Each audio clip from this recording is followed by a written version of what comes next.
ধর্মের জায়গা, স্বাধীনতার জায়গা, মুক্তিযুদ্ধের জায়গা, বাঙালির চেতনার জায়গা, এই চারটা জায়গা সম্মিলিতভাবে যত এই বাংলাদেশে পরিস্ফুটিত থাকবে, যত প্রতিষ্ঠিত থাকবে, ততই আমরা পারস্পরিকভাবে সম্প্রীতি পয়দা হবে। কথা বলেন ঠিক না?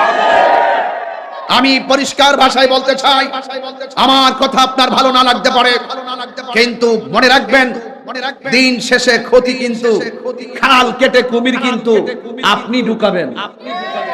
হিন্দু মন্দিরে যাবে, বৌদ্ধ পেগোড়ায় যাবে, খ্রিস্টান গির্জায় যাবে, মুসলমান মসজিদে যাবে। এই জন্য যুবক ভাইয়ের আমার, যার যার ধর্ম স্বাধীনভাবে পালন করবে। লা ইকরাহা ফিদ্দীন, ধর্মের মধ্যে জোর জবরদস্তি নাই। ইন্নাদ দীনা ইনদাল্লাহিল ইসলাম, ইসলাম হলো শান্তির ধর্ম।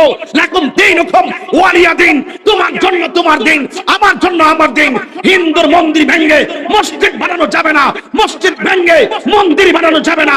যার যার ধর্ম স্বাধীনভাবে পালন করবে, অন্যান্য ধর্মের মানুষকে নিরাপদ দিতে হবে। এটাই হলো ইসলাম ধর্মের মৌলিক শিক্ষা।